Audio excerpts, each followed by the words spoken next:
Give me money. What is up, guys, and welcome into another episode of the Ain't It Funky podcast. My guest today is Bob Kessels, a drummer, percussionist, and drum teacher hailing from the Netherlands, but based in London. Bob is a dear old friend of mine, and getting him on the podcast was a long time coming, so I'm really excited we finally made it happen. Over the last couple of years, Bob has been playing drums and percussion for a whole range of projects, and currently plays for the London-based songwriter duo Fire in Her Eyes. In our conversation, we spoke about Bob's duties as a tour manager for Fire in Her Eyes, his wild experiences touring the whole of the UK in a caravan with the Gulls, and his take on being a working musician in London versus Berlin, and more. If you enjoyed this episode, please subscribe wherever you're listening. The video version is available on YouTube as well. Thanks for tuning in, and enjoy.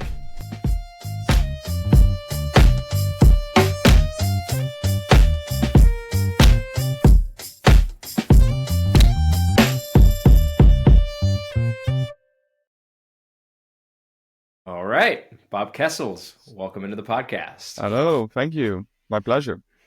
My brother, dude, it's good to see you, man. It's very good to have you on. Likewise, man. It's been a long time in the making, but finally here we are. For sure. So Bob, you're living in London right now, and I know that you've kind of got some projects, like some bands. You're playing with Fire in Her Eyes. You're playing with I can't remember what the new band was called, but it's with Sting's old guitar players. It's Anna Morgan, a London-based songwriter, with which we have like a band together. I think that the band name at the moment is still Alan Morgan. It's basically a band around her songs. Right.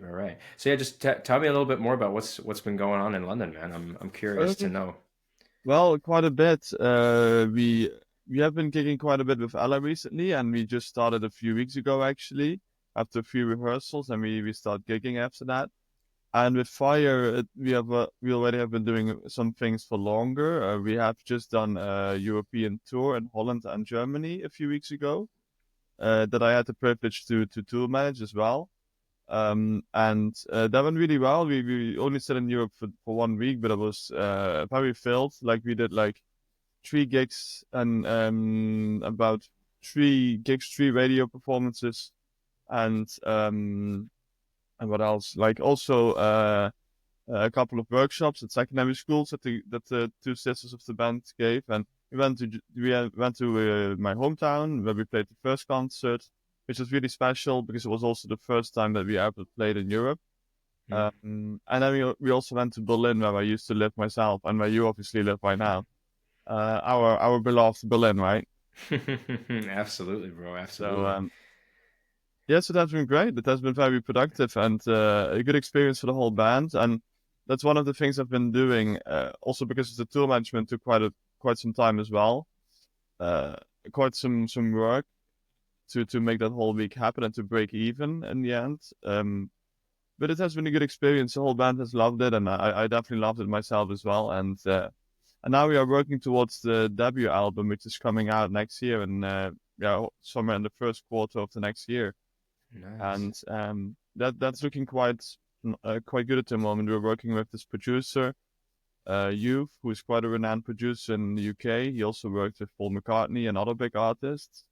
And we're now in the midst of wrapping it up. So at the end of November, start of December, the new album should be ready. And then we will work on a release plan, and besides that, I've been mostly working with like teaching at a secondary school that I work for, and some private students, and session work quite a bit, like dapping for people here and there with gigs, and also some recording sessions coming up. So it's a combination of mostly session work, the 2 main bands that I played for, like Fire and Ella, and teaching, and when I get the chance, also a few jobs as an extra in film and TV, which I really like to do, which is the benefit of living in London, I have to say, because like the whole film industry is also here, obviously. So I'm not bored. So let's put it that way. I'm very bad at being bored. Yeah, no, it's good, man. It sounds like you've been keeping busy, and and with when you do like the tour managing, how do you kind of go about that? What does that kind of entail? That's That's a good question. It entails lots of different things. Mostly in the first place, the plan was to just go to Europe for first time. Also, not so much to make money, because for like a band that is not even known in Europe, that's going to be very unlikely. And just find a few strategic gigs that can actually pay for most of the tour, and then yeah, just travel over the channel and make it happen. But also thinking about ways to earn extra money. So that's why we came up with this idea to also offer songwriting workshops at secondary schools, and which I organized with a few schools in my county in Holland. But also some well-paying gigs also in Germany that could provide yeah, the kind of financials to make it happen. Because we did it very much DIY, so we didn't have a tour van, we didn't have like a manager, like I did the tour management in this case, so we only traveled over with the band. We didn't even have most of the instruments, so I actually had to get instruments from like local supplies, like the music shop in my hometown, which was really kind to lend us out quite a few stuff. In fact, actually, my whole percussion rig.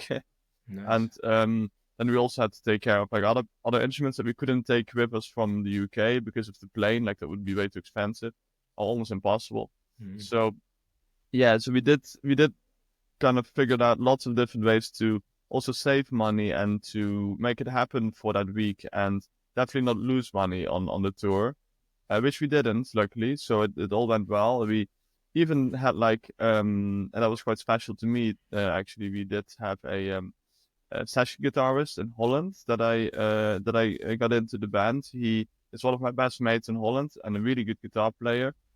And I basically just suggested him to the rest of the band when we were thinking about this tour, because he is a very capable guitarist and already was very much like loving the music, but also he can drive. So that would already save us like the rent of a van.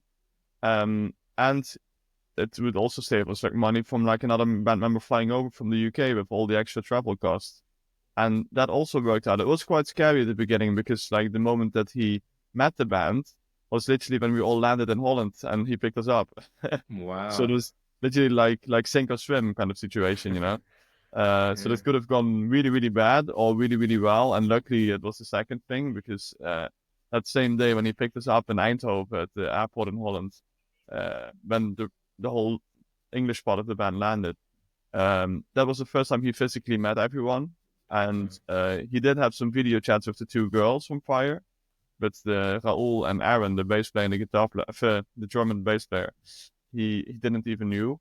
So and that same day when he picked us up, we also had the first and only rehearsal. So it was like, Wow. yeah, it was a bit of like I was confident that it would work out, but you never know for sure. Obviously, it's still a bit of a guess. But it luckily worked out really well. Like he completely nailed the rehearsal, and then the day after we had the first gig already. Nice. Um, so yeah, those kind of things. Like maybe I don't want to make it sound too expensive, but maybe thinking out of the box a little bit with like these kind of solutions, and especially also with offering other things like workshops and things that you can do during the daytime when you're not gigging to still earn a bit more.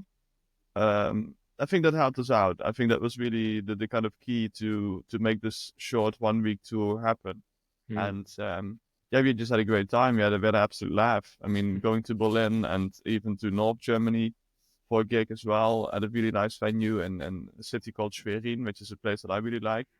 It's a beautiful city in North Germany. It was really fun and everybody loved it. And we just really bonded as a group as well. And yeah, Amazing. way too long answer to your question, but you know me. No, no, no, no, bro. It's super interesting to hear and you know, to hear about yeah, how you guys went about like booking a tour and it's also very interesting that you had like it's a very smart idea to do the workshop thing, as you said, to bring in a little bit more income for the tour and stuff. And so you said the workshops were just the girls, right? So you didn't do any like clinics or No, anything along those lines, no. no, that was we did have an idea first to have the whole band there, but then after that was like not possible in terms of instruments or play space in the room, and then also you have to think about amplifiers and all of that. And the girls already have quite a decent amount of experience with teaching, and they both already teach in London anyway.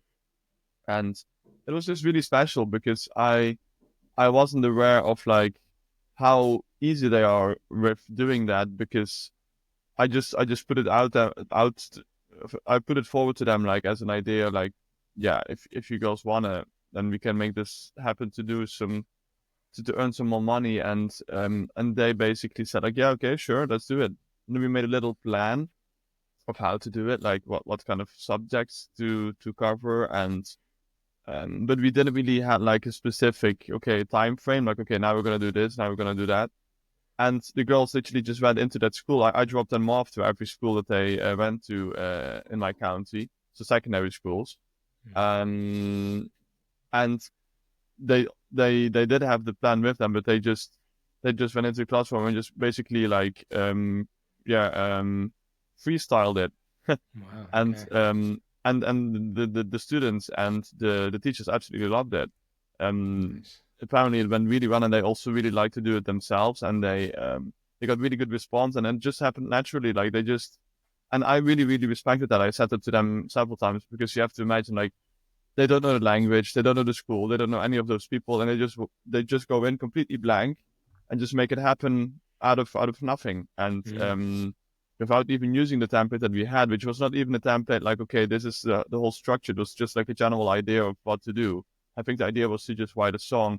And in this case, I think they started with like a mind map about which theme to write about, and then it turned out to be the autumn theme because it was autumn. And then like kind of mind map, and then they just started to compose a song together with the classroom and playing it at the end of the workshop already with like several instruments. And they started the workshop every time with just playing a few fire songs with just the two of them. And the girls are really strong. Like when they play together, they have a really strong, captivating presence. Mm. So I think that already like what was a good moment to start with. And then they basically, yeah, after that I think they have the classroom pretty much won for them, and they can just do their workshop. And yeah, and apparently, I mean, I wasn't there myself, but I heard from one of the two sisters after the last workshop that they gave, which was actually the secondary school in my hometown. On the day when we actually flew back to London again, it was the last thing we did, and they had this workshop in the morning, and I dropped them off, and I picked them up again afterwards, and they literally said that students came over to them after the workshop to ask for autographs. Also, Wow. they never heard about the band before, and I just only saw that workshop from them, obviously. But it apparently made such an impression that they really yeah, that students literally were like nervous at the end to ask for like, can I maybe and like follow them on Instagram. And even the school, which was really kind, they also put like a post out at the end of the workshop on the school's Instagram, like the main Instagram, with like a video and some photos of the workshop, and then thanking the sisters for their time. And it was really really sweet. Wow, man. Incredible. Yeah, Incredible. it was quite yeah, and we were completely not expecting that. It was just yeah, it just happened on the spot basically. Yeah. And so with Fire in Your Eyes, have you been with them sort of since the beginning, or like how long have they been a band? No, no, definitely not from the beginning. No, they already started several years ago, actually, as the kind of three-piece in which they wrote songs together with like another girl, Gabrielle. And they she left the band at one point, and then the two sisters were like left over, and they kept it going with the two of them. And then the whole band was kind of like added to that as basically as a group of session musicians. But the core of the band is still just Natasha and Daniela, and they are also the main songwriters. And yeah, with the band we kind of orchestrate the songs, but the songs are written by the two of them basically. So I come up with a percussion part, or Raoul, the drummer, comes up with a drum part. The core, like the melody and the lyrics, are coming from the girls. Mm. And I got into the band actually very funnily, like it often goes with like just having mutual friends and connections. Like, yeah, like, like the music industry kind of works that way. It's quite beautiful in a way as well, how that sometimes very organically happens.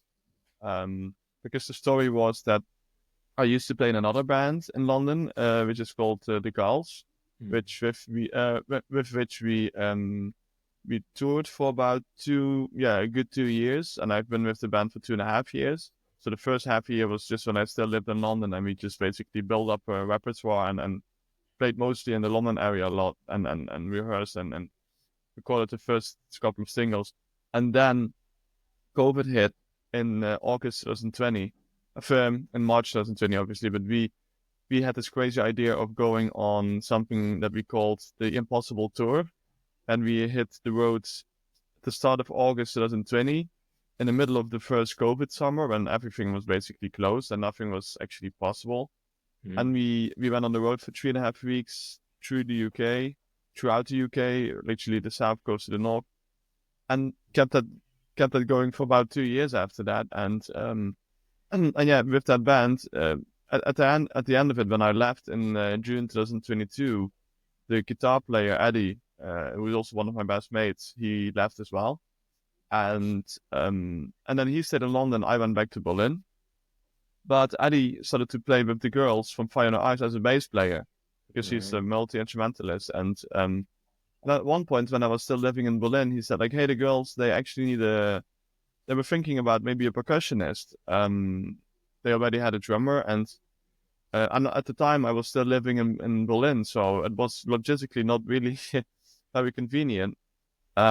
But I said, like, yeah, I like the music a lot, so I would love to try. And I came back to London a couple of times, and we rehearsed, and we had a few really good, interesting gigs. Like we played one gig in Central London, and one gig, the second one that I played with them, was actually at a really nice big venue in Brighton, the Brighton Dome, Mm. which is this kind of big, yeah, dome-like concert hall.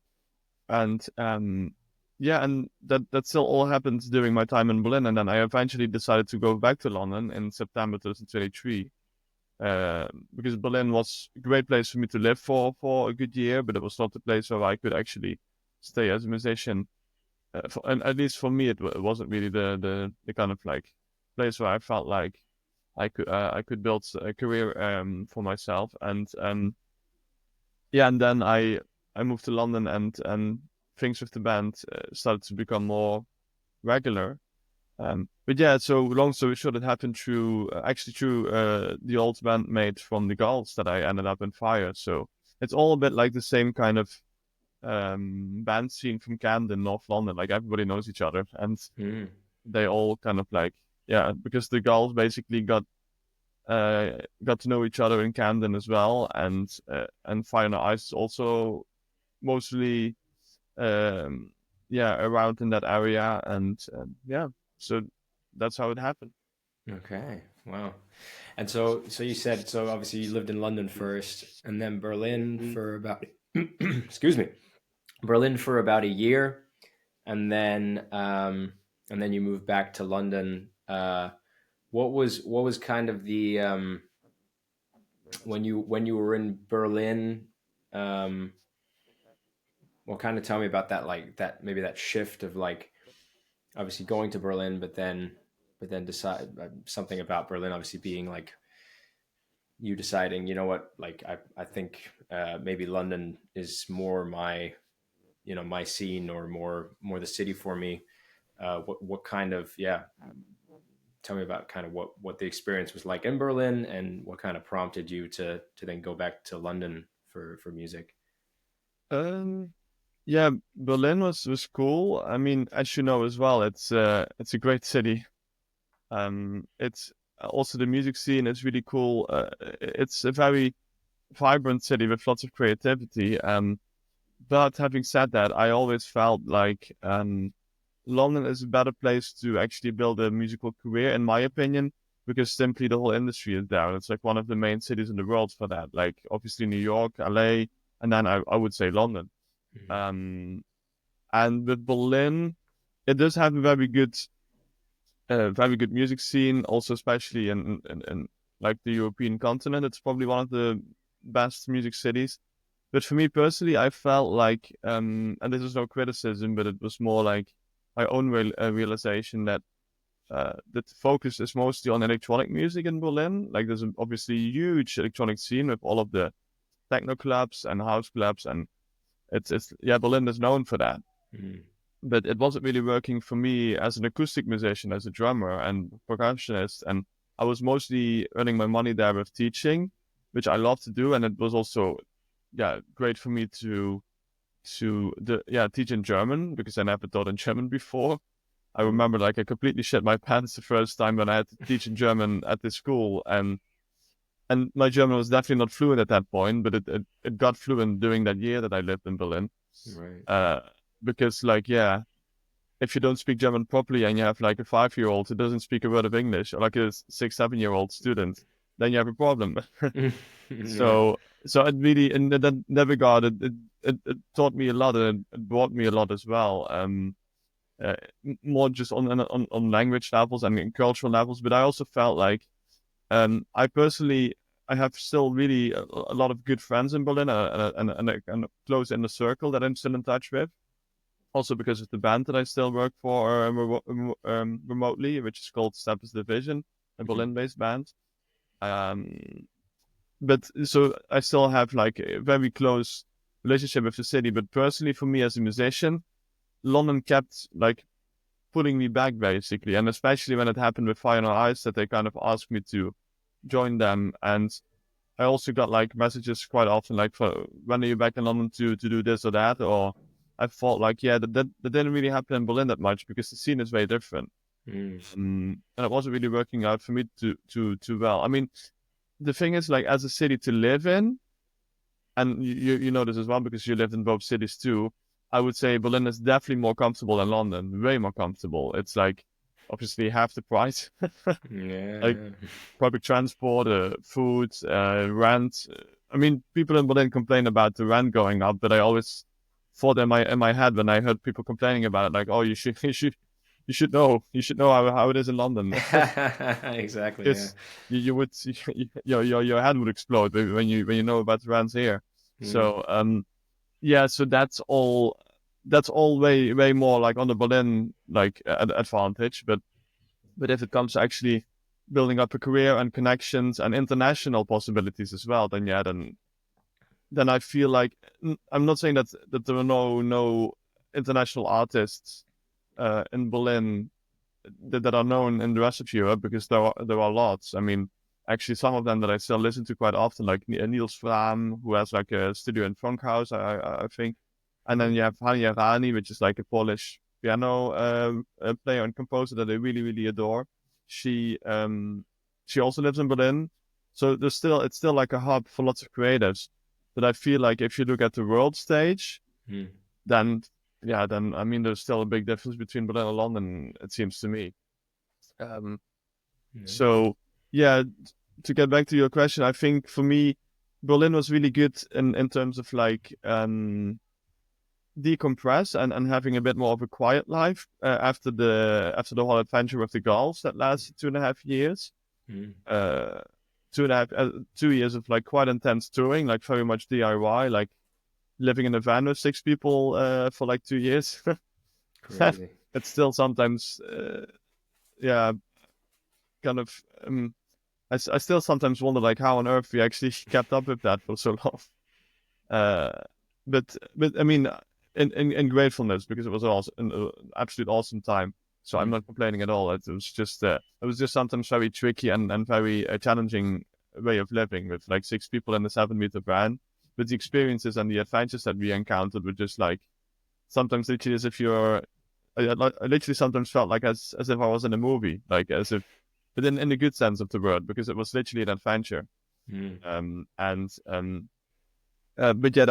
I had to kind of decompress from that, because it was so hectic and such an intense way of living for 2 years, that I think Berlin was the best place for me to still live in the city and still have this vibrant city life, but in the kind of I would say maybe in the third gear instead of the first gear, which would have been the case with London, if you know what I mean. Right. Okay. So I kind of needed that year, but at one point I just felt now it's time to actually step it up again. And given my network in London, I felt I would be stupid not to make use of that. So that's basically. So the main differences for me are Berlin may be more comfortable, and more easy to live in. But yeah, London maybe a bit more challenging, but definitely way more career opportunities. And to be honest, I did really like where I lived in Berlin because I lived in the center, uh, very well connected to everything. But where I live now in London is actually where I basically enjoy living the most so far of living abroad, because I live in Richmond now in West London. And yeah, it's absolutely beautiful here. I mean, it's literally like you wouldn't even say it's London. It's like really quiet, and it is a bit of a travel from central London, but it's still very well connected.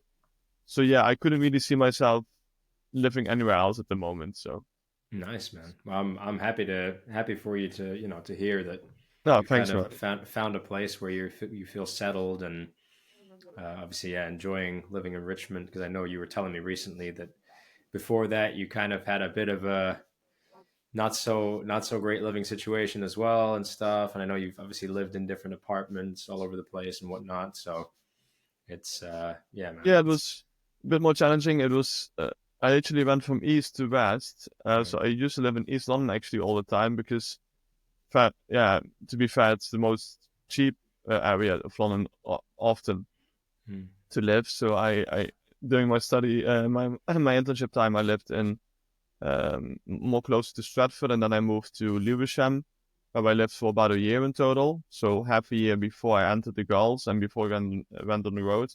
So Mm. basically before COVID hit, and another half a year when I came back to London last year in September. But I also stayed at a good friend of mine, Tim Gerrard, who is a London-based songwriter and a professional musician who plays like every week, like 3 times or 4 times. He's doing that full time, and he lives in North London, where I also he was kind enough to take me in his house for like 2 months in total to at moments when I had like difficulties finding a new place because yeah, I mean where I lived before in East London in Lewisham, it was okay. It was with a guest family, and that's also London because everything is quite a bit more expensive than Berlin. You sometimes have to kind of adapt to maybe not the most easy living situations, but yeah, it's part of the deal. It's you have to basically cope with that as well if you want to live in the city. So Yeah, yeah, that's basically what it is. right.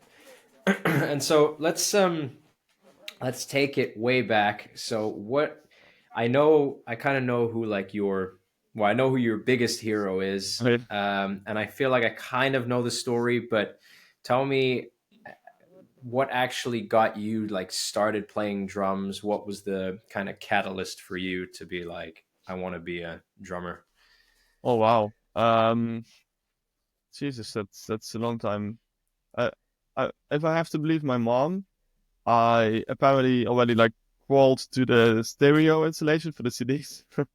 So, and before I even started playing drumming, if I started playing drums, and this is what I heard from my mom, so I was too young to remember. But like when I was 2, 3 years old, and I was just about to like crawling or walking, she just put me in a chair like in front of the CD player basically, and put a CD on, and I could just sit there for like an hour just listening to the music and not doing anything else. Nice. So kind of like being absorbed by the music. Uh, I mean that's what she often told me. I don't remember that myself, but I I believe that she's not making that up. um, and then after that, she kind of like got me some yeah, it's actually excuse me. It's actually the typical drum story. Like as soon as I discovered the pots and pans from the kitchen, nothing was safe anymore. So yeah, then that was the next step. So then I was literally getting myself some pots and pans and whatever I could find to hit, and then building my kind of provisional kind of drum kit in front of the CD installation, the CD player, and just bang the shit out of it. And and I think the CDs that I started to play with was mostly CDs from Phil Collins and especially Genesis, which always has been like a kind of like guideline throughout my whole musical life, because that band basically started it all. Like I started to listen to the live albums from Genesis when I was very young, because my dad Mm. is a massive Genesis fan, and some other family members as well, like my uncle. And and my mom as well, actually. But she got kind of infected with the Genesis virus through my dad. I think he also took her to the concert that Genesis played in '92 in Rotterdam, which was the last one with Phil Collins still in the band before he left. Right. And then my dad and I went to see Genesis together with my godfather in 2007 in Amsterdam, which was the first proper concert that I saw in a massive stadium, in a football stadium, and I was just like, okay, this is it. This is what I want to do. Mm. I was just like this kind of turning point. But that's already like way more years after I started playing drums. I think I started playing drums when I was after the whole pots and pans situation, when basically when my mom had to go to the shop to get new pots and pans. That's when we got a first drum kit. I think that was like a birthday gift that I got when I was 5 years old or something.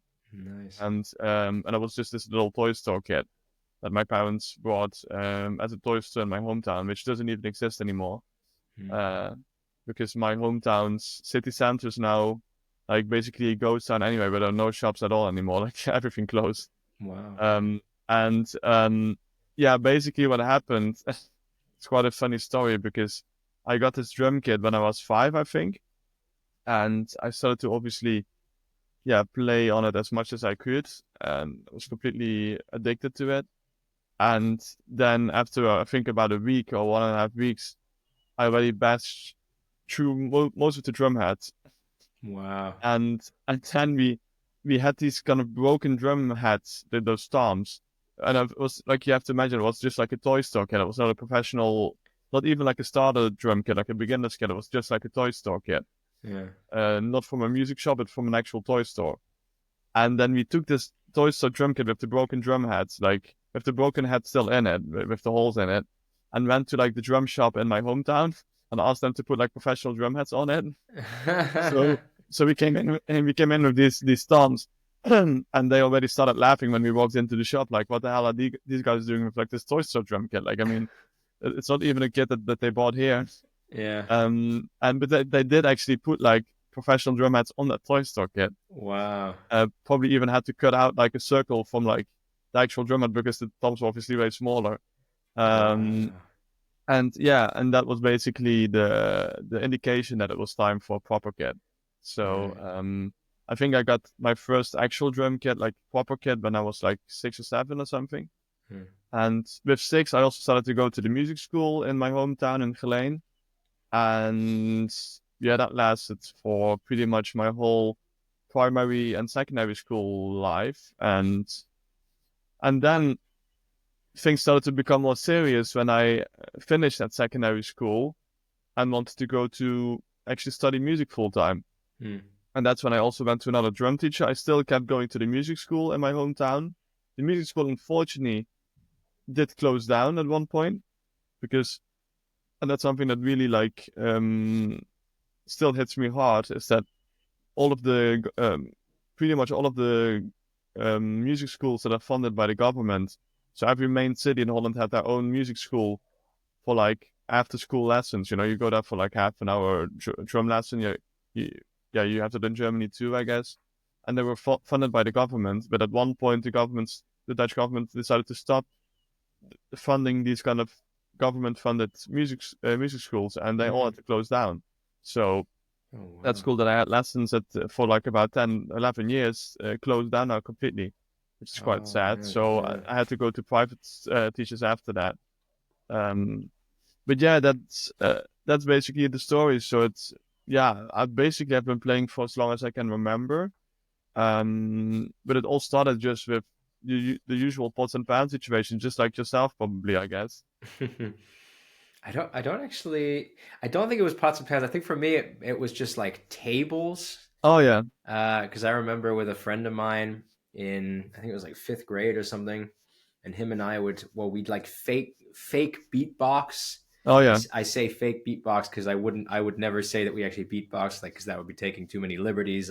yeah. I had no idea, to this day I have no idea how to properly beatbox, but we'd kind of, do like beats with our mouth, and then randomly be like, bashing little motifs on the table in class. And I remember the teacher kind of separated us and would Okay. like kick us out because we would just be like da da da da da da da, like we do like little call and Drum response pads in the things, school and in the classroom.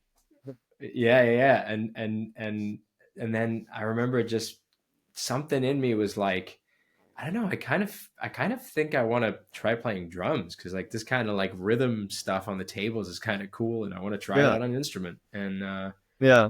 And yeah, I think that's where it came from for me. So maybe not pots and pans, but definitely like bashing around on tables and annoying the teacher, Yeah, and then that sounds having very relatable. I mean, I was not a very like naughty kid or anything like that, but I do remember that I once had like this, because and we always got this kind of like I don't know how that translates to English, but like we call it a rapport at the end of every half a year, like this kind of like a summary of how you're doing in the class, like yeah. how school is going, how your subjects, the grades that you got, and how you generally behave in the classroom and all of that. Mm. So we got that also quite on a half year kind of basis every time. And I remember when I was in my in the third year of primary school, I think the teacher literally like wrote down like the legendary words like, "Yeah, he's quite a nice, quiet kid, but he should stop drumming on the table so much. It's getting a bit." Amazing. And that was like the summary of my especially my younger years at primary school. I was always like playing on the tables, and also at home. So my parents also probably, I mean, my parents were like always very much supportive of all of that. So they probably got annoyed, but they never really told me that. Yeah. But the teacher obviously like, yeah, it was not, luckily for her, not the case that everybody did that. So she kind of like saw that happening with me a bit too much, and probably got annoyed a few times. Yeah, but it's luckily not in a way that it got me lots of detention. Thank God. Yeah.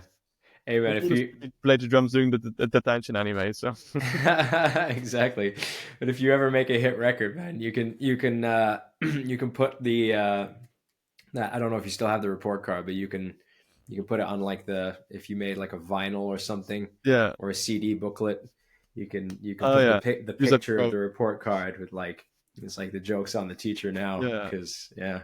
Yeah, absolutely. Yeah, I mean, with that teacher, she was who that teacher was, and she's lovely. She was always very supportive of like just music and creativity in general, which I really, really, really value in any teacher actually. Because to be fair, it was mostly actually the music teacher from that school who was kind of hired by the school to teach music lessons to all classes.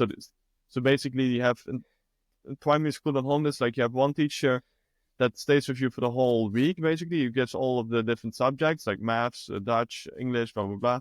But then the music lessons are given by another teacher who comes into the school every week for like just for the music lessons. Mm. And I remember that she was actually the least supportive of like what I did, drumming. So that was more because I think she was more like a classically based, a classically uh, um, oriented teacher, and also had classical training. Yeah, that's the word I was searching for. Classically trained.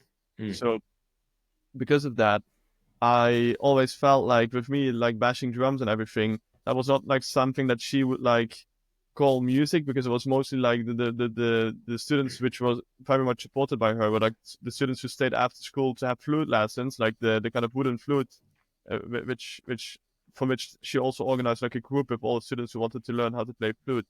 Those were like the ones that really got her back. But Mm. me just like as a madman bashing on everything, and actually being just as passionate about it as those students who had like flute lessons. That was like probably not music to her. I don't know, but Wow, it was man, quite yeah. funny. At the time, it really annoyed me because I thought like, hey, I'm actually showing lots of care about music, but it seems not to be noticed. Although it was by pretty much all of the other primary school teachers that I had, and I had luckily a few teachers who also played music themselves. Mm. One of them was a teacher in the fifth year, who was like quite a renowned songwriter in the area where I grew up, and that was awesome because that was actually the first time that I kind of like interacted with people who had the same kind of like passion and the same kind of drive um,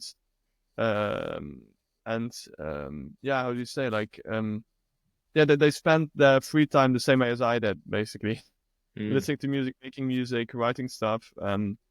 And I mean that probably is the same for you as well, like because getting back to your question about like how it all started for me, drumming obviously started at a very young age, but then as I got older and I got to know people and I got to actually play in my first couple of bands, which started at the end of my primary school time, at I think it is seventh and eighth year before I went to secondary school. That was the first time at the primary school that I actually started to play with other people who also had a passion for music and played other instruments, like a guitarist and a bass player, who became good friends. And we instead of going to the playground at during school break, we stayed in school and actually just jammed in one of the empty classrooms and took some instruments. And I played on some percussion that the school had. This was not the drum kit yet, but that was a magical moment in itself because that really taught me like, okay, wow, this is awesome. The playing music with other people, as you know, it's just like the best thing ever. It's not just so much about just playing music and making something sound nice, but it's also an exchange of energy, basically. I don't want to Yeah. make it too spiritual, but for me, it's like it's a typical thing. Like you give energy to an audience, you get energy back, you know. Mm. And you already can have that even without an audience, with just exchanging energy with the other musicians you play with, and that kind of magic happened for the first time at primary school at the end, I think in my eighth year. And then we also started to perform like small concerts for that school doing school nights or whatever, like when there's some communal nights happening with parents. And then we had our first performances. And yeah, that was really magical. That was the next kind of step in forming me as a musician, I guess, Mm. to to not, and it told me not so much how awesome drumming is, but how awesome it is to drum with other people in the band, you know? Yeah. So yeah, that kind of like was the next step in me wanting to take it a bit more seriously. Yeah, I think playing with other people is probably just the most valuable thing you can actually do because yeah, Yeah, you can sit in the shed and rudiments all day and grooves, linear, we non-linear. both did that. What was that? And we surely both did that. Yeah, absolutely. But it's like when it comes down to it, there's like when you actually go and play with musicians, um, especially with your friends, there's Yeah, something about like because you already have that connection because you're so close yeah, that it kind of nothing can you can't replicate that by yourself absolutely. in the practice room or yeah, you No, can play the music, but actually playing with musicians will teach you way more than anything else will. So, I wouldn't have been able to say it any better way, brother. That's it. And the thing also is that for me personally, if I look back at my time with the Gulls, which has been like my life for 2.5 years, I literally just lived and worked for that band, mm, which I don't regret for 1 second because that's been awesome. Um, and yeah, because that was like a full time thing because we literally lived together for the 2 years that we've been touring in the van. Like I mentioned, we lived with 6 people in a 7 meter long Swift camper van, basically. And um, and what that really did, obviously, it it was stressful at some times. I'm not gonna lie, because it was definitely not always easy. But we never had like massive arguments. Funnily enough, because we love each other, and I still do. But it also really taught me how much music is like an emotional thing as well. Because if you live together in that kind of crazy, unconventional way and very challenging way at times, and literally like have to if I wanted to get something from the kitchen, I first had to make sure that everybody moves out. So or had to scroll my way around other people sleeping next to the kitchen on the bed the kitchen table that we could turn into a bed basically, mm, and making sure that nothing fell on them and I took something out of the cupboard and all of that. right. That's like one of the many situations I can describe about how life was in the van on the road. But what that did as well is it really made us tight as a unit because you really get to know each other so well. Like they literally became my brothers. Mm, And I could literally tell that it had a profound effect on the music and on the way how we played live. It made us so much tighter than bands that I played with before who just like rehearsed once a week or maybe not even once a week. mm, And definitely didn't play as regularly as we did because we practically played almost every day. yeah. Um, and if it wasn't on the street, it was in a venue, or it was like at somebody's party, or in a pub, but also very often just busking in city centers, in shopping streets, and on beach boulevards even. So playing almost daily, being around each other for yeah, pretty much the whole time. It was sometimes tricky because you obviously it is like a group life that you live. It's not like your own individual life anymore at some point, because you have to adjust to the group, which sometimes in my personal case was quite tricky. I sometimes really had difficulties with that, because I'm also quite fond of of my privacy, and that's something you sometimes had to kind of give up, because it was just the way of living. But I also have to really point out like the musical values that it had, because yeah, like I said, like at one point you get to know each other so well that the music really, really, really clearly benefits from that, and it makes you, yeah, it really made me feel like we were a unit, like not just on stage, but just in general. We were just like a brotherhood, and that's something I will never forget, and that's something I'm still very grateful for, that I had that experience, because it proved to me as well that playing music together is not just about making those notes sound the best you can, but it's also about creating a vibe together and a kind of chemistry, which also adds to my belief that like the social interactions and the connection you have with the people you play with really, really add something to how the music sounds. I can really sometimes hear when there is like a good vibe in the band when I play live, or when there's a really bad vibe in the band when I play live. Right. It's like an energy that you can sometimes literally feel. I mean, you might have that yourself as well. Um, that that it's way more just about. It's way more than just about, yeah, playing. It's more broad, in my opinion. Definitely. And I think I went to it reminds me of a Sput clinic I went to years ago, Robert Sput Seawright. Oh yeah, And obviously the clinic was mind blowing. And, yeah. I mean, we don't even need to talk about what an I believe that absolute, straight away. Yeah, what an absolute force that guy is. But yeah, he said something, because I remember I went with one of my dearest friends here in Berlin, Duran. He's an incredible bass player. He went to Berkeley, and so we went there together. And I think Duran asked him a question about um, something. I think it was something related to like a rhythm section, um, and and then Sput said that he was like, he said, I'm paraphrasing, but he said something like, yeah, being in a rhythm section is like being in a marriage. Like, uh, you guys should, outside of music, you guys should just hang, like go yeah, watch movies together, go like just go drink coffee together, go like literally don't, like not even music based stuff, just do stuff together, just hang out as much as you can. It's like being in a marriage, because he said in his experience, like in the rhythm section, I mean, I guess generally in a band, but in a rhythm section as well, it's like the tighter you are just as friends, or as brothers, or yeah, it's I think the more it definitely will translate into how you listen to each other when it comes down to actually like playing the music. yeah, And so I kind of never forgot that. And I think it is, as you say, I think it is very much the same for just generally in a band.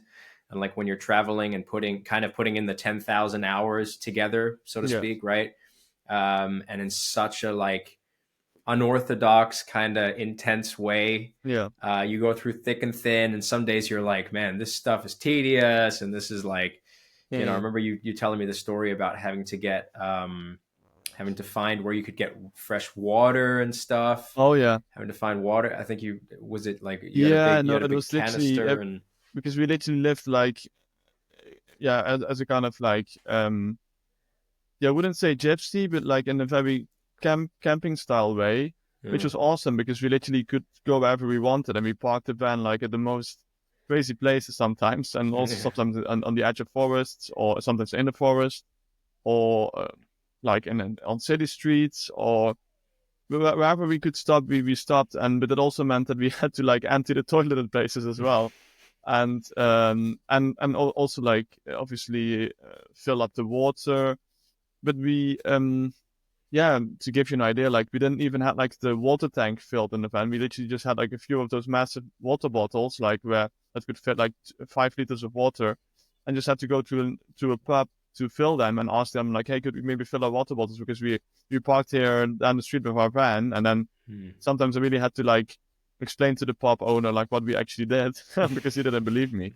And but it also sometimes started that actually that was how my day often started, that I just had to find a pub somewhere where there was running water because the tap in the van, the water tap, wasn't working because the water tank wasn't used, so we could only like use water by pouring some of the big water bottles into like the little sink of the kitchen, and then use that for dishwashing or whatever. So there was no running water, and then therefore I started my day often on the road just finding a pub nearby or toilet or whatever where I could clean my lenses so I could actually see what I was doing. Because then, so like some places in especially in Manchester where we stayed a lot, Manchester became like a kind of second home next to London. Um, I had like some specific places like coffee places or pubs where I always went to in the morning with all of my lens stuff to clean my lenses in the morning, and then be able to because in the van that was practically impossible. Also with the van also not being always the cleanest, because we lived there with 6 people, which is kind of understandable.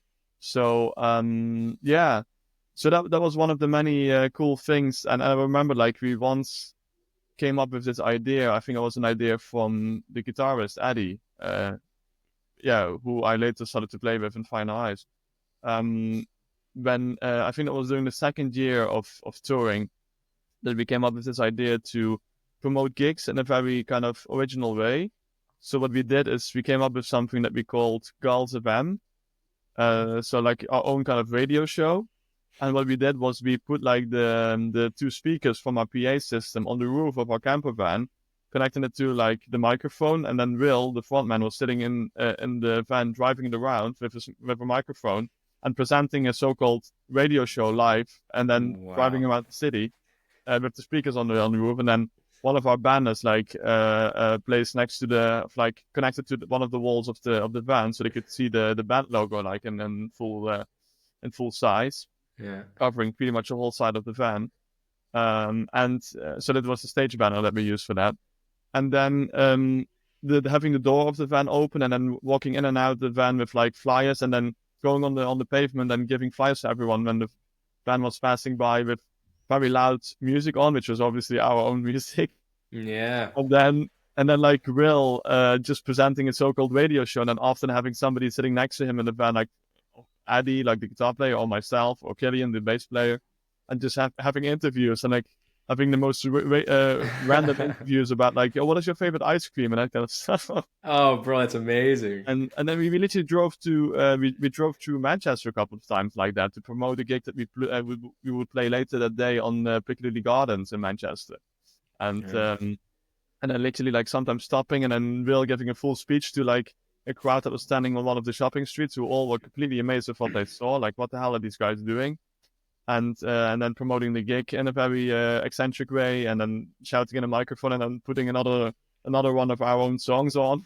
Wow. It was completely like yeah, out of the box and awesome, and people really responded to that, because those gigs that we promoted that way, they were often well visited, because people Nice. obviously they never saw a band doing that before, and they thought like, who are these numbnuts? Wow, bro. So, but yeah, that was Girls of M, and I don't know how I got to this point actually, how to this topic, but it Yeah. was part of the experience basically. Oh yeah, and the reason I'm saying this is because during one of those times that we did the Girls of M in Manchester, we actually passed this coffee shop that we all always went to, because it was the coffee shop very basically next to the parking lot where we always parked the van, which became this kind of second home in Manchester, this parking lot, because we always stayed there. And so the first time in my life that a parking lot became my second home. And then we had this coffee shop literally around down the street, where all of us always went to actually go to the toilet if we needed to go for like a number two, basically. Or in my case, if I needed to clean my lenses in the morning or stuff like that. And doing this one time that we did Girls of M in Manchester, and we had everything set up, and there were speakers on the van, and we drove into the city center. We drove past the coffee shop, and then just Will and also Eddie on the microphone, like very loudly, like, yeah, we want to thank this coffee shop that we just drive past for letting us have a shit every morning. And they literally responded to that. They were waving when we passed by, and Class. one of those things I will never forget. Like I think they really valued our gratitude. That's for sure. Wow, bro, that's such a cool story. It's like the have you seen Blues Brothers? Yeah. That was actually, I think, the inspiration for It's Girls of like M came from that. yeah, so similar to that, but yeah, Yeah. that's such a cool idea. Also with interviewing, that would be also a very good idea for like content for social media for like Oh for yeah. like reels and stuff. Yeah. I think we did made a few reels of that because at the time we also had a few people in our crew who did filming. So Okay.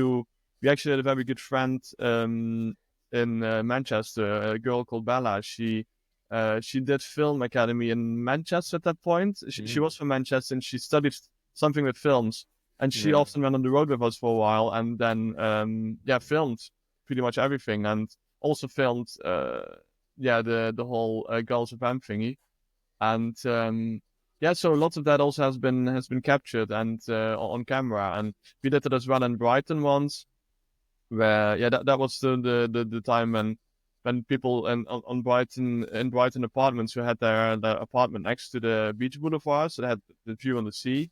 You have Mm. kind of very fancy apartments next to the boulevard, and yeah, we drove down the main boulevard on a very slow speed, so we basically caused a traffic jam as well. Oh and wow. and then promoted like the gig that we would play in the Brighton beach later that day, and people standing on the balconies like looking down like what the hell is that, like where's the music coming from. And then Will having this kind of interview in the van whilst driving, and having like Eddie next to him or me having this interview about what our favorite ice cream is and how we like to eat our ice cream. And what's the answer to that? What is your favorite ice cream? Well, I mean, I had a bit of a witty moment. I remember when he asked me like, how do you affirm? What do you eat with your ice cream? Do you eat a chocolate? Do you eat your ice cream with a chocolate flake? And then I said like, no, I prefer like a piece of cake. And then that was like that was the level of the conversation basically. And then talking to Eddie, like the guitar player, about what his favorite flavor ice cream is, and it's just completely random bullshit. But very funny, and I mean, I remember like people on the pavement on the beach boulevard in Brighton just looking at the fan like, what the hell is that, and what are those guys even talking about? But then as soon as they knew that it was just a band promoting themselves with some crazy banter, everybody was laughing at me.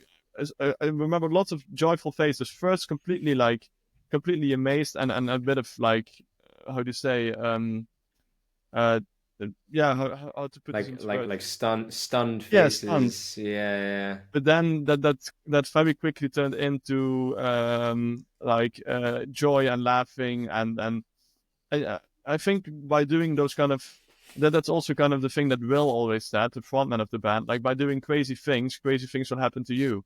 yeah. Uh, and I can literally confirm that happened so many times that we got the most crazy opportunities.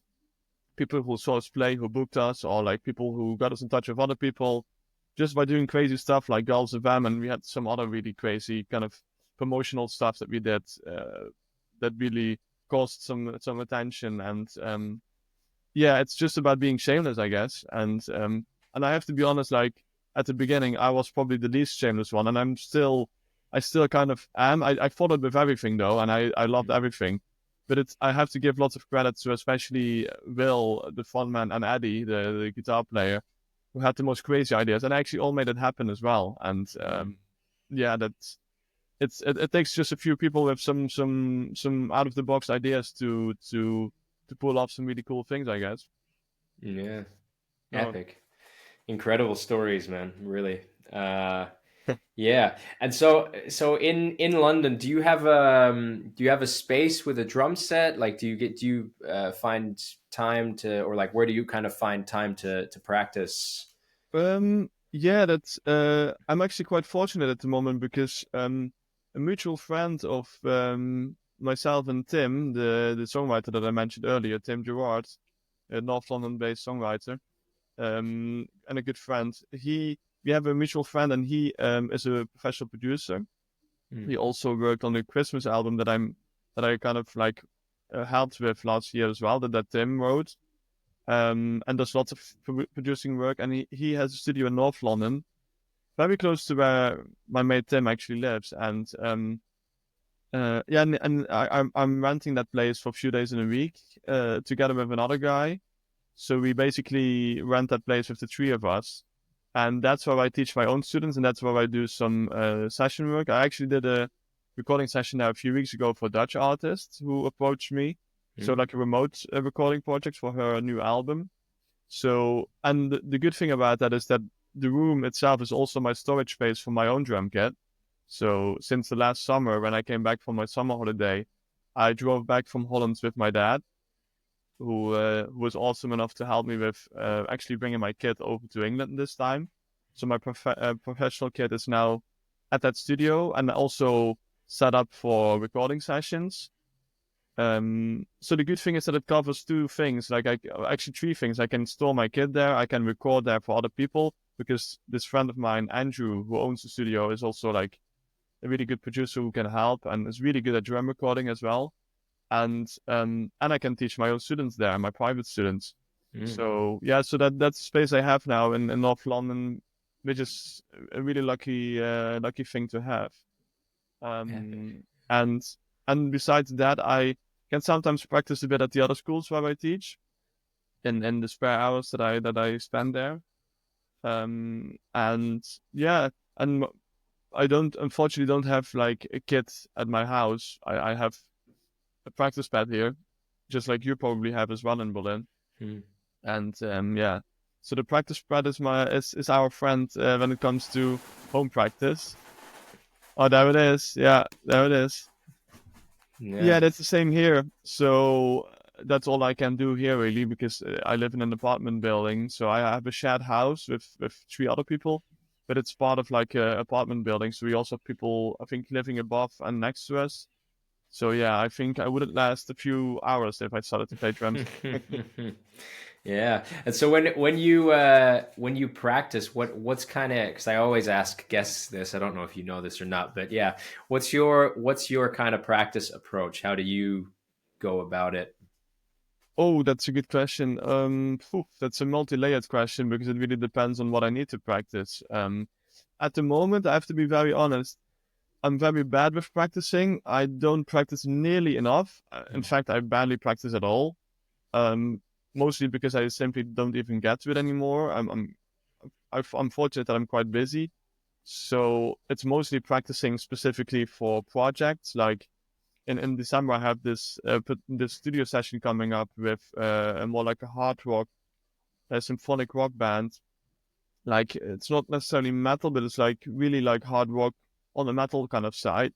Mm. Um, and that's something I will probably have to prepare, because yeah, they also have like time signature changes and all of the kind of like more tricky stuff. It's not straightforward rock music, so that kind of like is something that you can't just play along to and just like yeah, do on the spot. I have to slightly prepare that. So those kind of things are practice opportunities in itself, I would say. And for the rest, yeah, sometimes just takings at home, like things that I want to check out. Like I really like to look at like um to combine reading with stickings. Like the book that I really like to work with when I have some time myself is Syncopation from Gary Chaffee, which has lots of really cool phrasing ideas, and also kind of like sparks your own creativity with like finding out how you can play those accents and what you can play in between them, and the different stickings that it also brings with it. Mm. Um, but then again, like I said, I'm very bad with practicing in general.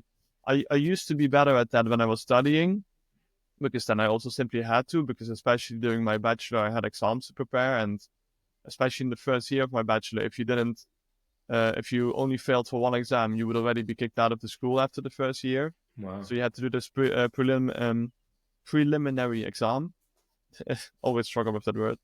Um, because that's at the end of the first year, and if you only didn't pass just one subject, you already couldn't get your preliminary exam, and had to be kicked out of school. So that year literally learned me how to be focused and um, how to basically practice properly, because I Mm, had to.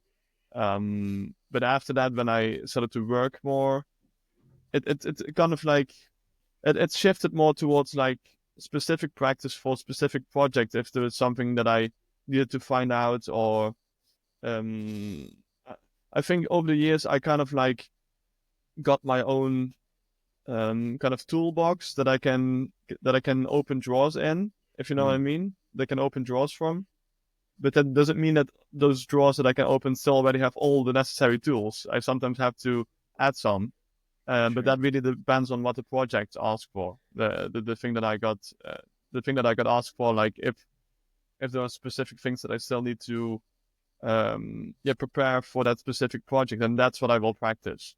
Mm. So it's a way too long answer to your question, but that's basically No. the gist of it. No, that's why I asked. I want your, the full explanation, the full kind of Yeah. rundown of how you approach it. Yeah, and as you can tell already, like I don't do 5 minute answers. It will be more like 10 minute answers in my Hey case. man, honestly, speak as long as you want. The longer the answer, the better. But has it kind of, let's say at the time when you had to practice for the exams and stuff, Yeah.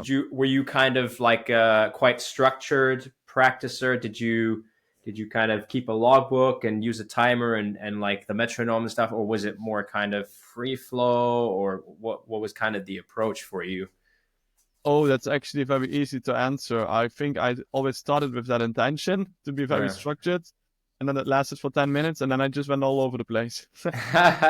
So the thing is that I did do. I mean, if you talk about like structure in regards to sticking to a metronome and using that, then yeah, I definitely did that. Like I practiced with metronomes as much as I could. But if you actually talk about even more structured practice with like actual timers, like I do this exercise for so long and then that exercise for so long.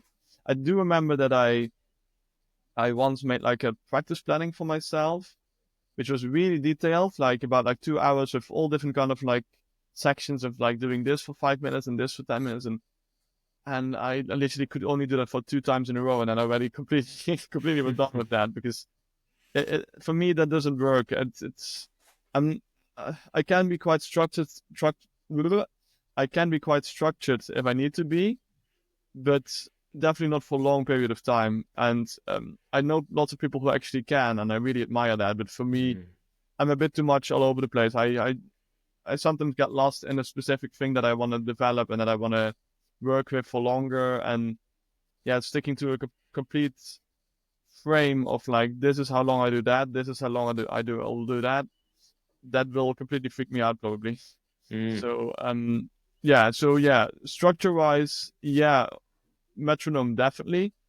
But yeah, all of the other stuff, like I do try to always go for warming up, and just to warm up my muscles, and at least be ready for whatever I want to do. But then after that, I just go with the flow, and I sometimes actually feel like when you don't really have a plan and you just start to play and improvise, you eventually come up with stuff that you want to learn, and then you kind of have a jam on the kid, and you figure out like, hey, this is something I still have to work on, or this is not really as fluent as I want it to be. Mm. So sometimes from jamming and from not having a plan will unfold itself. Right, makes sense. And I guess so then, yeah, as you say, if you're jamming and you find something, you're like, oh wait, this is a sticking, or this is a Yeah, melodic idea that's just come exactly. out that isn't quite clean. Like let me just like focus in, like hone in on that. particular thing, Exactly. and see how to figure out that's gonna then sound clean and improvise on it. So it Yeah, also helps the creativity, I guess. Yeah. absolutely. Yeah, yeah. Yeah. That's Yeah. what I really believe in. Yeah. Yeah. Nice. Nice.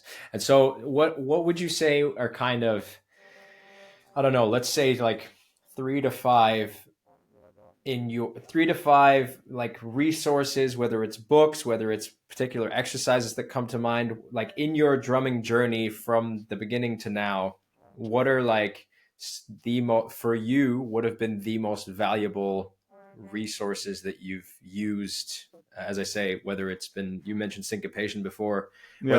whether it's been a book you've worked out of, or whether it's been, you think of an exercise where you go, oh, I saw that on YouTube 10 years ago, and like that's a sticking that I always go to. What would you say kind of for you are the most valuable resources you've Oh, come across? um, wow, that's a tricky one to answer because it could be so many things. Let me think. Yeah, I think um, if it comes to warming up, there is this one exercise that I actually saw for the first time when I went to the school where I did my first music education, like the first full-time music education before I went to my bachelor, which was a study that I did in a city close to my hometown in my home county in Holland. I went to a kind of like in Dutch we would say meeloopdag, which is Mm. probably means like a day in which you just go to the school when they actually have like lessons there to see how everything goes. It's not like an open day where the school opens itself up for the people, but more like a day when the school is just running and you just only with a few other students you just walk up and just go with the actual students who study there and see how it all goes and join lessons and that kind of stuff. If that makes sense. Mm. And that's what I did for one day at the school that I was about to study at before I got accepted there, because you need to audition for that. And during that day, I remember that I saw some drumming lessons there as well with my drum teacher, my drum teacher to be, when I started to go to the school myself. And he did something which is really cool. It was just a warming up exercise with single strokes and then playing one bar of 8 notes and one bar of 16 notes. So take it, take it, take it, take it, take it, take it, take it, take it, take it, take it, take it. And then playing that in a loop, but then making lots of combinations with that, like going over the kit, adding crashes to that, and comping the crashes with bass drums, Mm. turning it into double strokes at one point, and even the 16 note part into paradiddles, and then also really speeding it up a bit. So you basically take that one exercise, and that's something that this drum teacher, I have to name him, Sjoerd Rutte, um, one of my like main examples from like the music scene in my home county. He was really good at that, like taking one simple exercise and literally pulling it inside out and taking everything out of it that you can possibly think of, like without any boundaries, like adding crashes, adding different time combinations, adding hi-hats, being really, really creative with just one little simple exercise. And so it's not just that exercise that inspired me, but more like the way that he worked with that and also how he applied that to pretty much every rudiment and turning rudiments into proper fills or actual grooves. And yeah, that what Sjoerd did, I really took that. I tried to take that with me as well, and still try to apply that to my own practice every day when I do practice, which doesn't happen often. Mm. But yeah, that would be one of the things. So not just one exercise, but more, I would say, an approach that Sjoerd had, my drum teacher, who became my drum teacher later on as well when I got accepted there, and had lessons with him for like about 3 years, which has been really, really inspiring. And he's still actually a person that I often call for advice or like when I have questions, and always really willing to help, which I really, really appreciate. And yeah, that's one of them. Yeah, then I would say, if it comes to books, I would say syncopation probably for me. But I'm not so much of a kind of book kind of guy. I also really put reading in general way too long on the back burner, and didn't really like. I mean, we spoke about this before, how bad my reading actually is. I mean, I can read music and I can read and write music sheets and all of that, but like if it comes to really, really sophisticated kind of exercises or like next level jazz pieces written down, then I would really need to prepare them basically. Because my sight reading is maybe good enough for some pop stuff, but definitely not for more advanced stuff. So also simply because I haven't really put that much time on it as I did with other things of drumming, like creativity or improvising or technique in general. But I would say syncopation if it comes to books. And the third thing that comes into my mind is actually a drum app that a very well-known Dutch drummer made. His name is Hans Eikenaar, and he is like one of the most in-demand session drummers in Holland, and plays with pretty much all of the big artists. And he had this, he made this drum clinic app a few years ago where he literally recorded himself in a professional studio with like cameras from all angles, even like a camera on rails that goes around the whole drum kit in half a circle, and captures like everything that he does, close-ups and like more like shots from further back. And he created this app which was new in the world, like it was never done before, where he showcased pretty much all aspects of drumming, like fills, technique, grooves, play-alongs, brushes, and then more from a pop rock approach, coming up with a whole system of like fill groupings, and that whole app, I downloaded it and it really really inspired me, and I started to practice a lot with that, because it also comes with not just the transcribed exercises but also completely detailed videos of pretty much every exercise. We have slow motion versions as well for the more tricky fills, and yeah, that's something I would really advise to lots of drummers who want to take it up a notch, to start practicing with. I think the name is Drum Clinic app. So I don't know if I'm allowed to make any commercial like a promotion for stuff, but that would be something I would really recommend. So yeah, it's those three things. Amazing, yeah. And let's talk briefly about your heroes. I know that your like number one, like the GOAT for you is Vinny. Is that correct? Yeah, absolutely, yeah.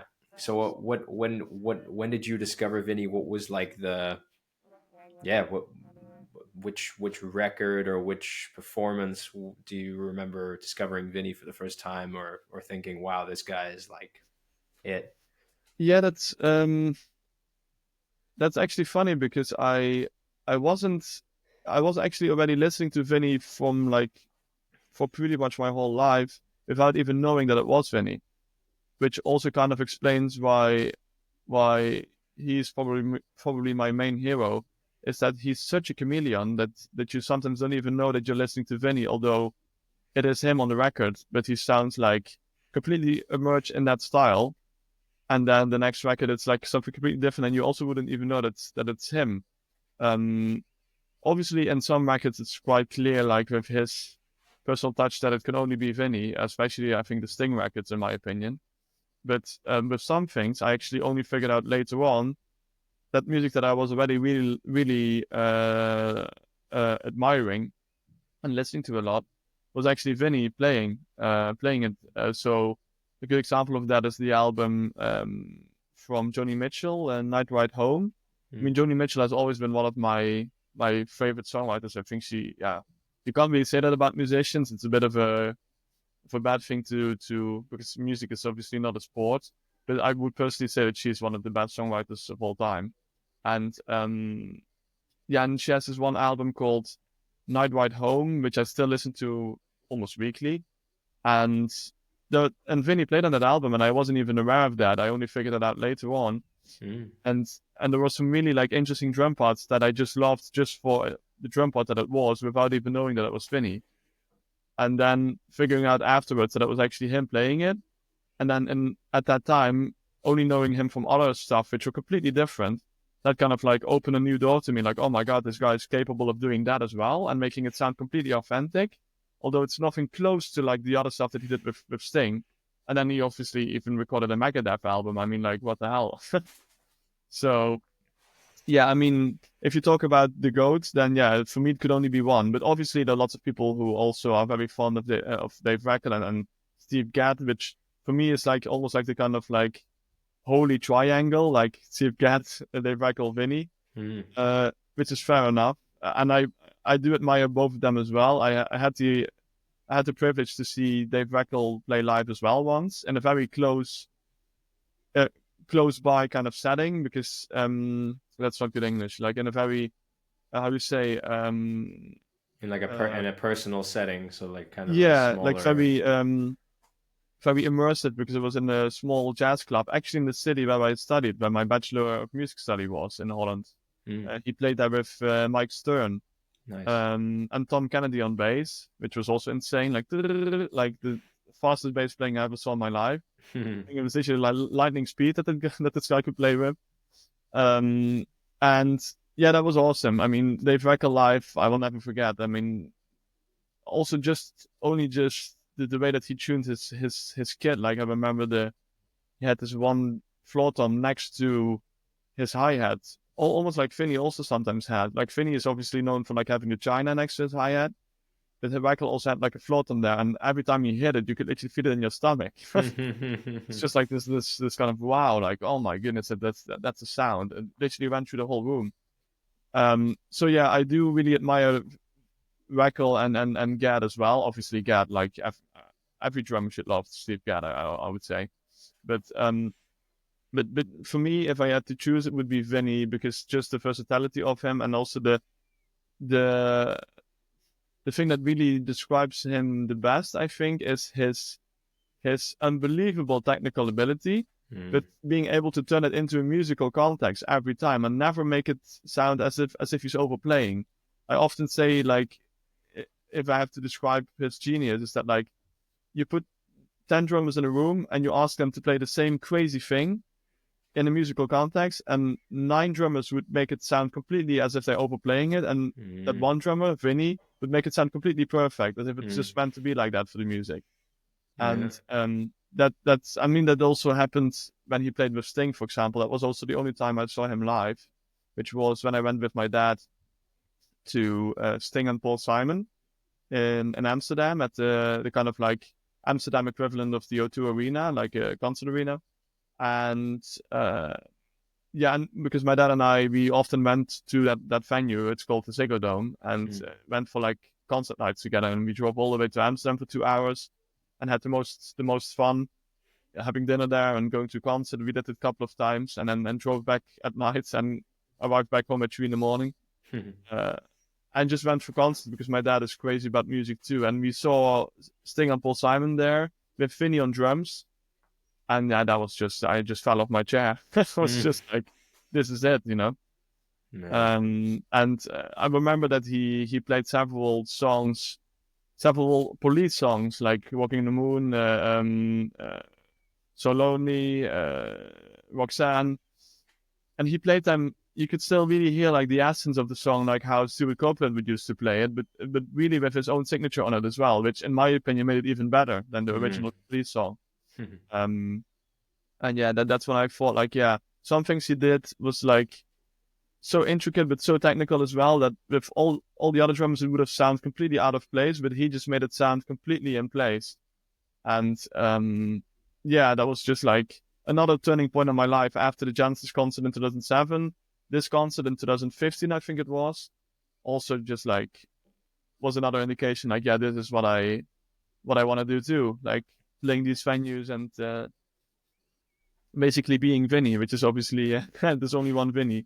Hey man, But absolutely.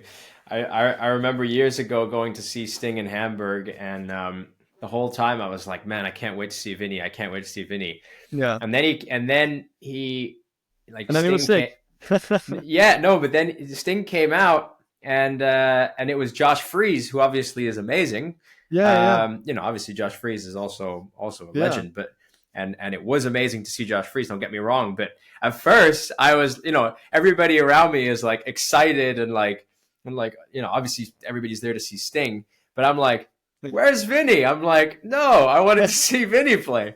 But yeah, obviously in Yeah, Josh Freese's defense, he's obviously amazing. But yeah, no, but I yeah, I yeah, I, I just remember Yeah, I just remember that moment of like, oh man, I wanted to see Vinny, but Yeah, yeah, I would love to see Vinny someday, man. That's like still a dream, a bucket it is an list experience. It is dream to really see an him. experience, and I mean, what best describes his impact when you see him live.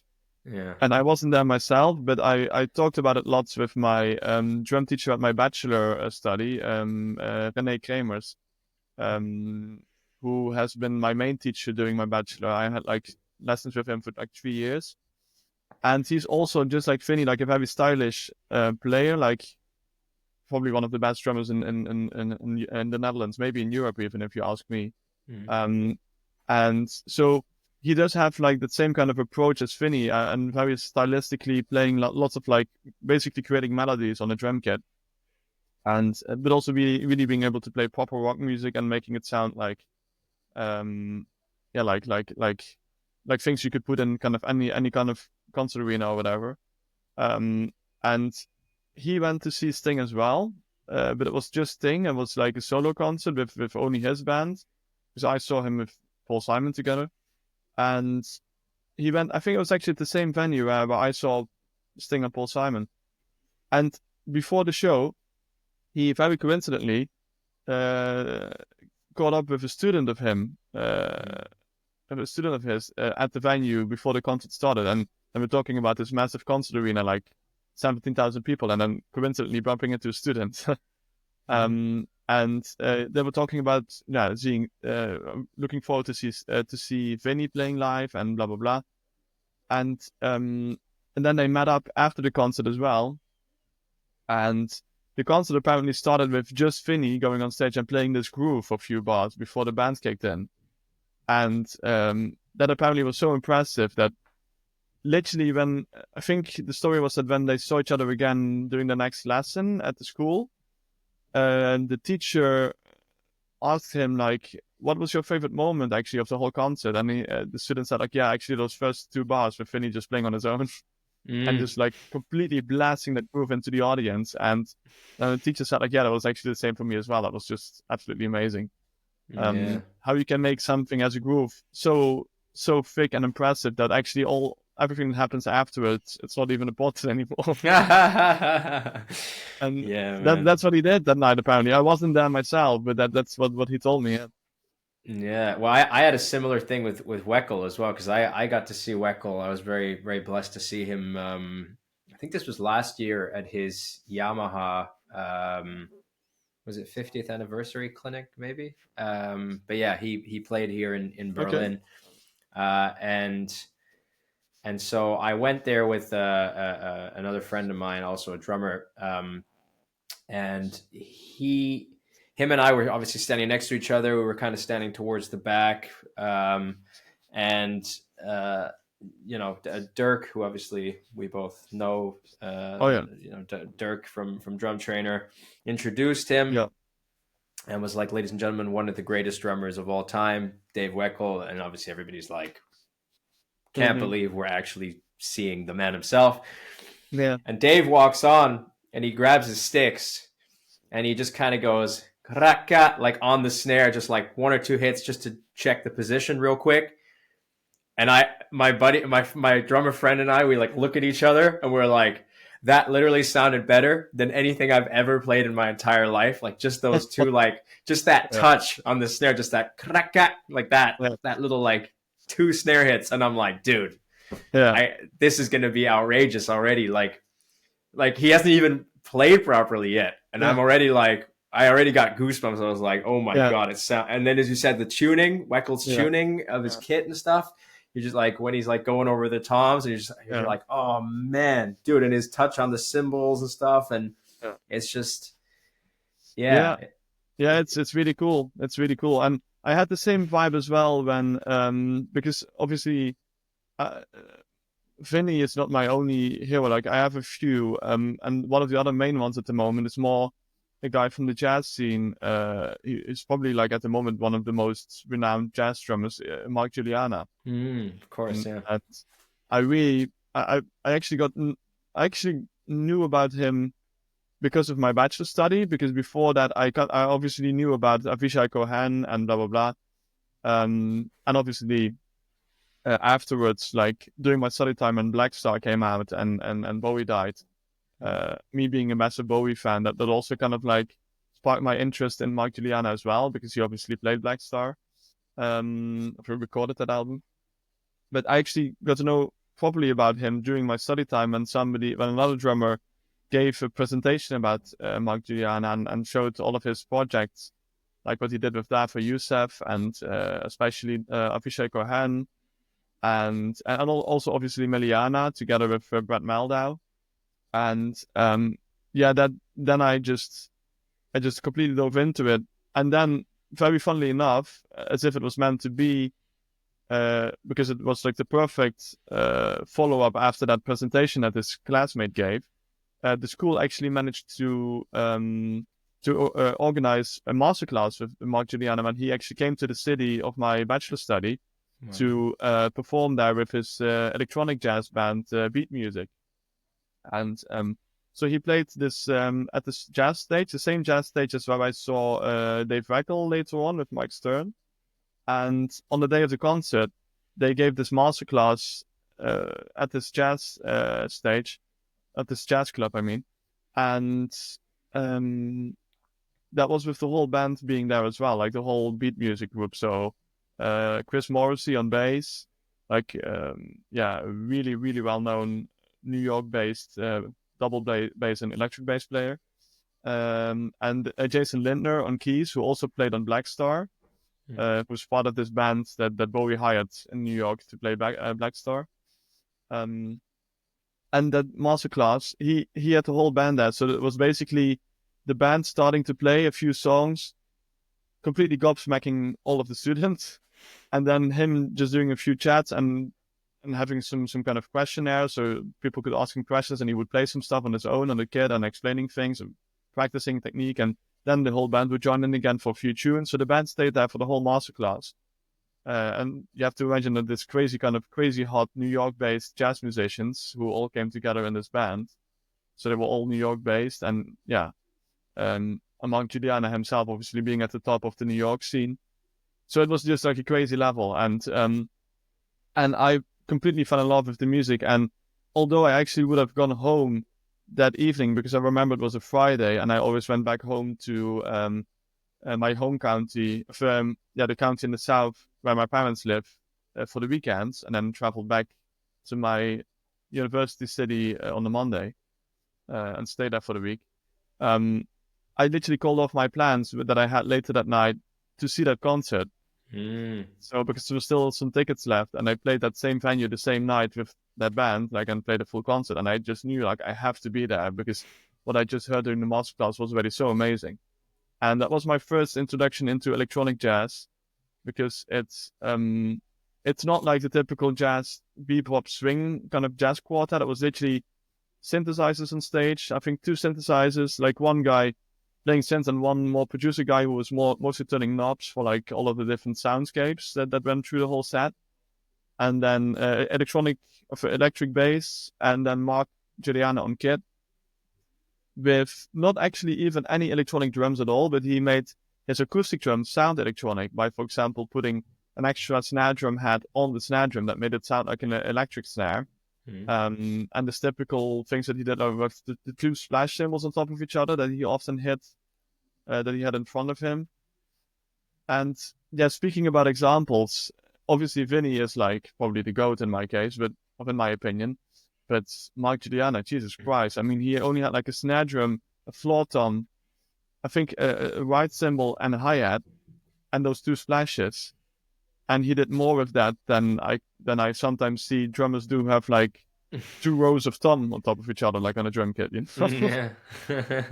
And that concert just completely blew me away. And then they came back a few years later when I was still studying there for a second gig at that same jazz club. And I went again, and I played like the whole second album. And it was astonishing. It was also already busier than the previous time. Also because it was after Black Star was released, and obviously Mark Juliana became world famous, especially in the drummer scene.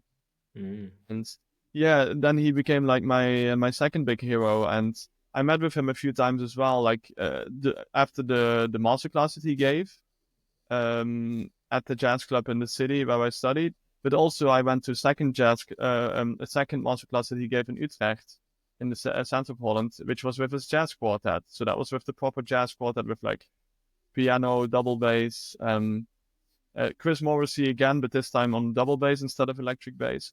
Mm. And that was actually after Black Star was released. So the masterclass with beat music was before the release of Black Star, and then the jazz quartet masterclass was afterwards.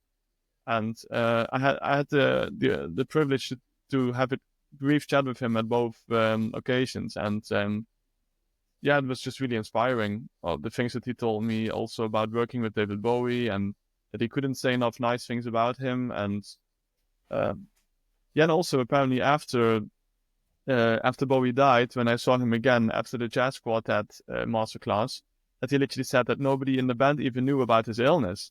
That he literally only knew about his death when it was world news. That's how much Bowie kept it to himself, that he was actually dying. Wow, So man. that was quite impressive. Yeah. Crazy, man. Crazy. Yeah. Yeah.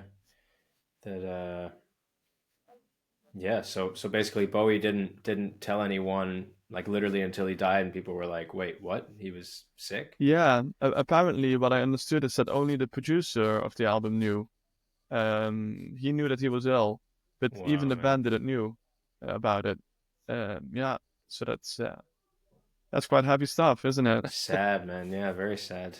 But Yeah. Yeah. yeah, I mean, what a incredible legacy to have left, you know? It's Absolutely. yeah. Yeah. Absolutely. Yeah. Well, Bob, we are coming to the end of the episode. It Oh was an no. absolute pleasure chatting to you, my brother, and I feel Pleasure's like I mine, feel mate. like we could have talked for 3 hours Yeah. and just kept on talking. But Yeah. yeah, is there Easily fill 3 hours if I have to. is there anything you want to kind of plug or shout out, like anything you got coming up or stuff people should check out? Well, yeah, at the moment, like in terms of upcoming stuff, the Fire and Ice album, which is coming out next year, obviously.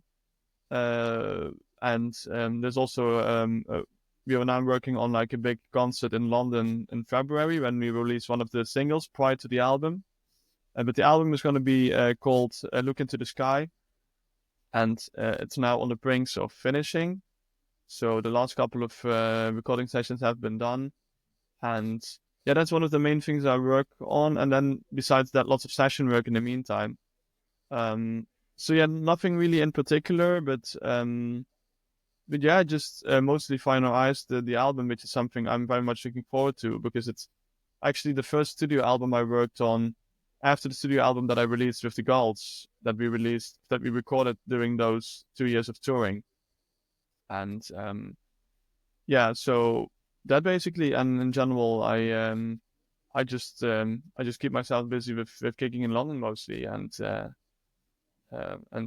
yeah, making as much music as I can. Sweet. Well, brother, an absolute pleasure talking to you, man. Pleasure was all mine. It was really, really fun. Thank you for having me. Thank you for taking the time, my dude. No worries. Give me money.